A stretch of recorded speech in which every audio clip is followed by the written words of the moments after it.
autonomie, ça a été déjà une avancée vers ce compromis. Et que le Polisario, et pour dire les choses et les nommer, en les appelant un chat, que l'Algérie a toujours rejeté. Ils sont restés sur les positions de 76, 77, 78. Ils n'ont jamais varié. Le Maroc a fait un pas vers le compromis. Or, jusqu'à maintenant, on a constaté qu'en dehors de Walsom, Ross a voulu tout déchiqueter d'un seul coup. Et qu'on a voulu revenir à un esprit antérieur. Guterres, ce qu'il fait maintenant, c'est de rétablir le processus dans la dynamique qui a été instauré depuis 2006. Depuis 2006 et créé d'abord par la proposition marocaine, le premier à répondre à qui avait donné lieu au plan Becker 1.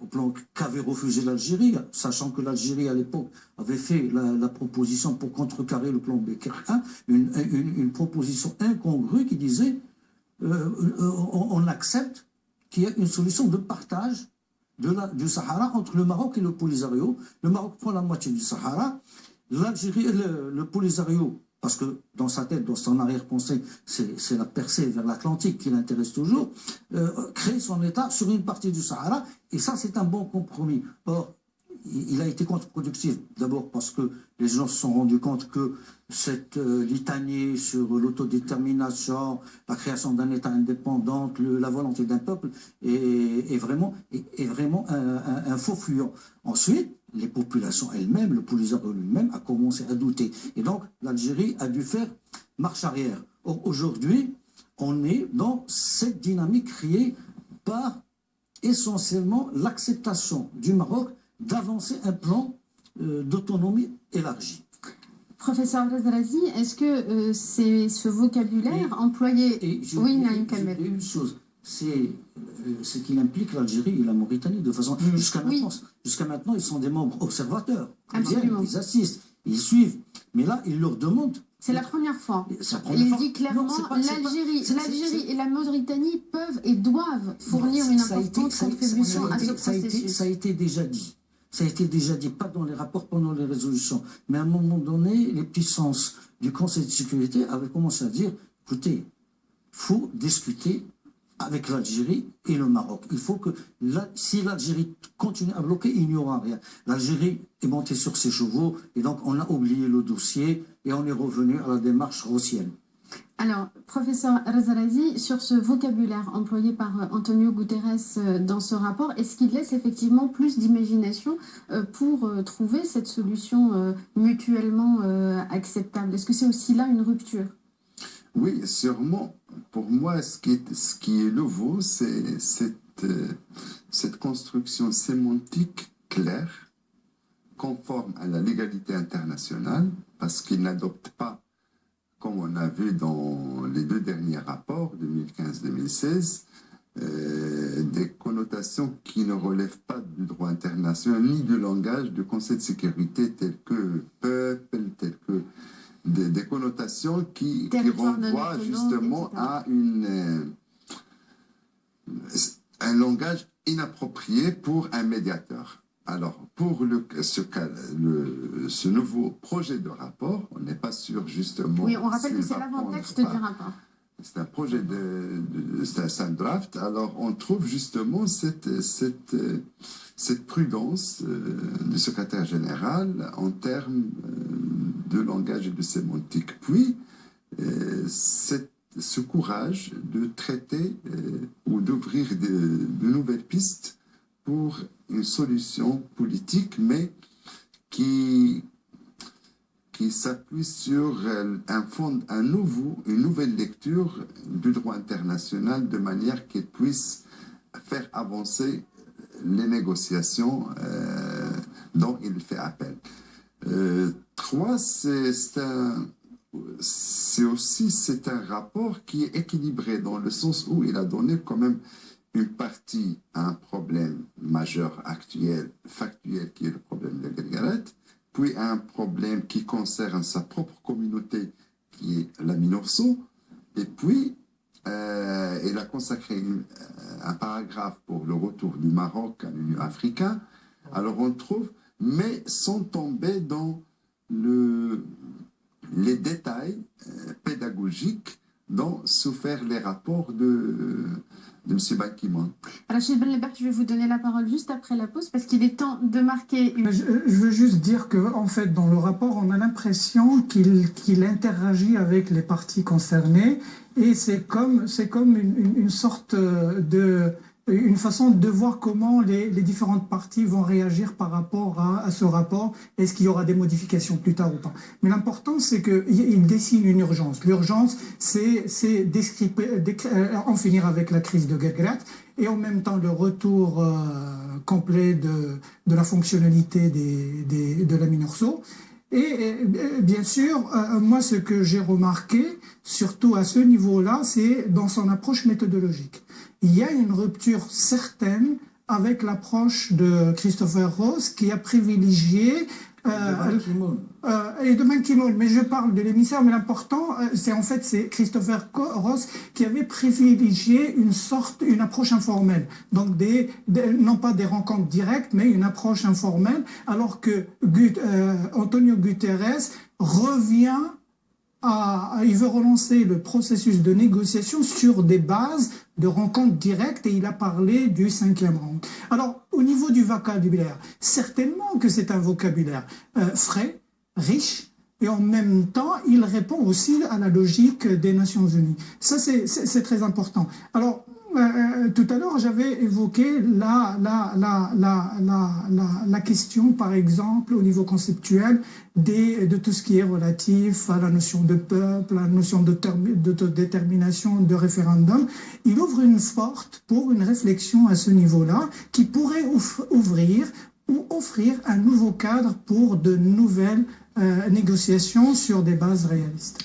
Alors, autre point important, on l'a évoqué tout à l'heure, c'est le monitoring des droits de l'homme au Sahara. Alors, le Maroc a obtenu gain de cause puisque Guterres n'a pas requis que le mandat de la Minurso soit étendu à la question des droits de l'homme, mais il a demandé un monitoring indépendant, impartial et exhaustif pour le citer. Sur ce plan du monitoring des droits de l'homme, ce rapport est aussi plutôt à l'avantage du Maroc? Il est équilibré, c'est-à-dire il demande autant au Maroc qu'au Polisario et à l'Algérie en conséquence, parce que il nomme les camps de Tindouf, il nomme les camps de Tindouf d'accepter une observation des droits de l'homme. Mais il ne prévoit aucun dispositif contraignant. Il ne prévoit aucun dispositif, c'est-à-dire qu'il n'est pas dans la logique de l'extension. D'ailleurs, je ne crois pas que même les rapports de Ban Ki-moon aient été dans ce sens. Ça, c'est un problème. Et c'est là où je dis qu'il faut un peu se méfier. Bon, le rapport, il est là. Il faut attendre les résolutions. Alors c'est là où on va essayer de jouer toutes les parties intéressées ou concernées de façon directe ou indirecte à ce conflit. Donc, mais pour l'instant, le rapport est équilibré, il est neutre. Il faut se méfier de la résolution. Pour ce qui est des organismes, le Maroc, dès qu'il y a un organisme de droits de l'homme qui vient, qui travaille avec équité, avec objectivité, il pénètre dans les territoires du Sahara, c'est pas un problème. C'est quand il voit une partialité quelque part qu'il exige un départ. Et on voit que la plupart de certaines ONG sont financées, sont alimentées par tous ceux qui est adversaires à cette cause. Mais l'une des raisons à laquelle aussi le Maroc était un peu intransigeant sur certains points, c'est que personne, aucune organisation de droits de l'homme, aucune instance d'observation des droits de l'homme n'avait le droit d'aller à Tindouf, ne pouvait entrer à Tindouf. L'Algérie opposait son veto et le Polisario dit « Nous, on n'y peut rien tant que... » Et c'était un subterfuge qui passait mal. Professeur Rezazi, votre analyse sur cette question du monitoring des droits de l'homme? Oui, alors justement, le projet de rapport, il fait appel justement à un monitoring indépendant, comme vous avez mentionné, dans les deux zones, dans les provinces du Sud, soit disant les territoires contestés, et dans les camps des réfugiés à Tindouf et à côté. Mais ce qui est important au niveau des mécanismes, c'est là, il dissocie les responsabilités de la Minurso de cet axe. Alors, les deux mécanismes qu'il mentionne, c'est le Haut-Commissariat des réfugiés et le Conseil des Nations Unies pour les droits de l'homme. Et ça, c'est très important parce que la Minurso n'a pas cette compétence, justement, et il mentionne justement ce débat aussi qui concerne les compétences et l'interprétation des parties concernant l'implication ou la non-implication de la MINURSO. Mais au moins, dans ce rapport, la paragraphe 60 jusqu'à 65, on trouve qu'il n'y a aucune mention à la MINURSO quand il aborde la question des droits de l'homme. Rachid Belba. Écoutez, dans son draft, dans cet avant-texte, le secrétaire général, il mentionne la question de cette double interprétation. En fait, on est devant deux parties qui ont deux interprétations différentes de la mission de la MINURSO.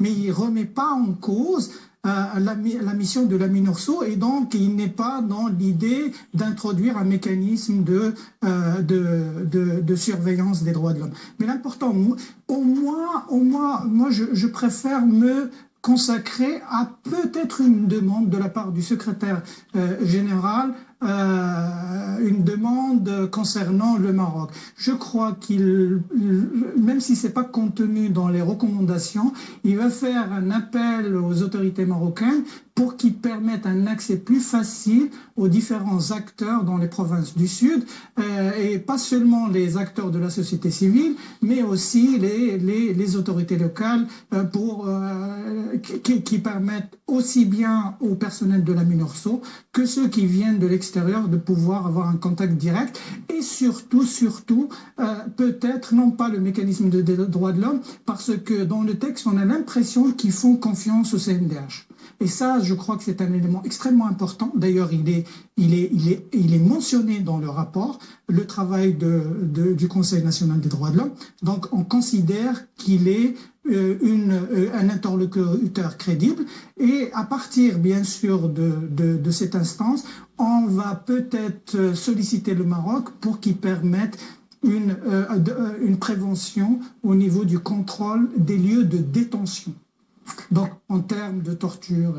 Alors, il nous reste deux petits points à aborder. Je vous demanderai des réponses rapides pour qu'on puisse passer au deuxième sujet. Le premier, c'est sur l'absence de mention, contrairement au dernier rapport de Ban Ki-moon et de Christopher Ross, sur les ressources naturelles, l'exploitation des ressources naturelles dans la région, parce que c'est aussi une manière de dire que la gestion politique de cette question relève exclusivement de l'ONU, et que donc les tentatives de créer des césures, notamment à partir de l'Union européenne, par le Polisario, est un échec. Naïm Kamel.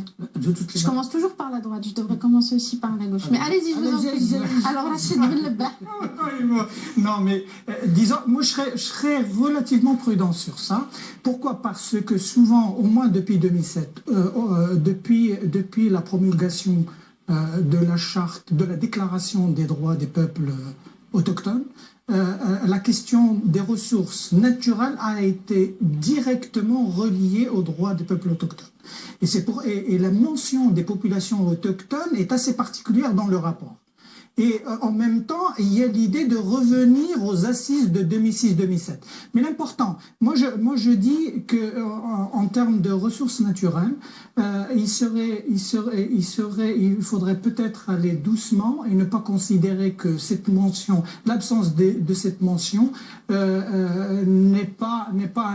c'est un élément qu'on devrait oublier dans les négociations plus tard. Pourquoi? Parce que on est relié, on est automatiquement relié à la Charte des Nations Unies et surtout aux deux pactes, le pacte international des droits économiques, sociaux et culturels et le pacte international des droits civils et politiques. Et dans ces deux pactes, le premier article, il relie automatiquement cette demande. Professeur Razarazi, et ensuite la dernière question pour qu'on avance. Alors, tout simplement, je crois qu'il n'a pas mentionné ça, tout d'abord parce que ça synchronise avec les rapports que le Maroc a déposés auprès des Nations Unies au niveau des efforts faits par le Maroc au niveau de développement économique, que c'est la communauté, c'est la population des provinces qui en profitent juridiquement avec la raison de droit international que Guéretz a l'habitude de gérer.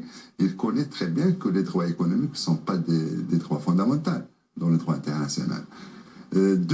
juste pour cette idée des autochtones, ça, dans le rapport, chaque fois, le rapport, il mentionne, il renvoie à l'appellation de Polisario. Alors, il n'adopte pas... Il ne s'approprie pas ce langage. À cette appellation, il reste prudent et neutre, je crois.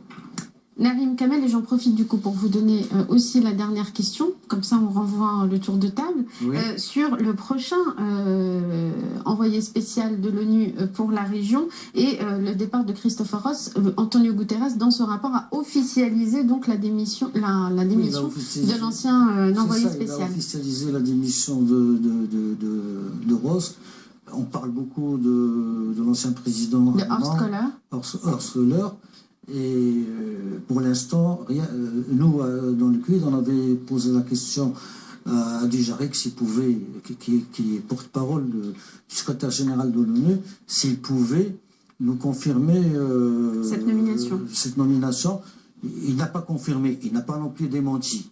Donc on est dans la probabilité que ça puisse advenir. Maintenant, il paraît, semble-t-il, ça reste à vérifier, que l'Allemagne elle-même ne veut pas vraiment se mêler, s'engouffrer dans cette affaire parce qu'il veut rester à équidistance du Maroc et de l'Algérie. On verra ce qu'il adviendra. Ce que je sais, et là c'est sûr, c'est que la réaction de la presse algérienne proche des pouvoirs, notamment l'Expression, qui est proche des généraux algériens, il a déjà commencé à dire qu'est-ce qu'il vient faire celui-ci dans ce dossier. C'est un économiste, c'est un financier, il a été patron de la BERD, c'est pas un diplomate chevronné, c'est pas Becker, c'est pas Ross, c'est pas Walson, et là, ça donne déjà une tonalité de la position algérienne, de la même manière qu'ils ont déjà rappelé par presse interposée la position indéfectible de l'Algérie, du soutien du peuple sahraoui à l'autodétermination et à l'indépendance. Donc on est encore dans cette impasse. Mustafa El-Zrazi, sur le successeur éventuel de Christopher Ross. Alors, personnellement, je ne connais pas qui est le prochain candidat, mais sûrement que le profil serait plus un profil politique, parce que cette tendance, cet état d'esprit de rapport, il nous interpelle que la prochaine agenda du nouveau secrétaire général aimerait pousser vers une solution politique et qui déconstruit toutes ces impasses, soit juridiques ou politiques ou humanitaires.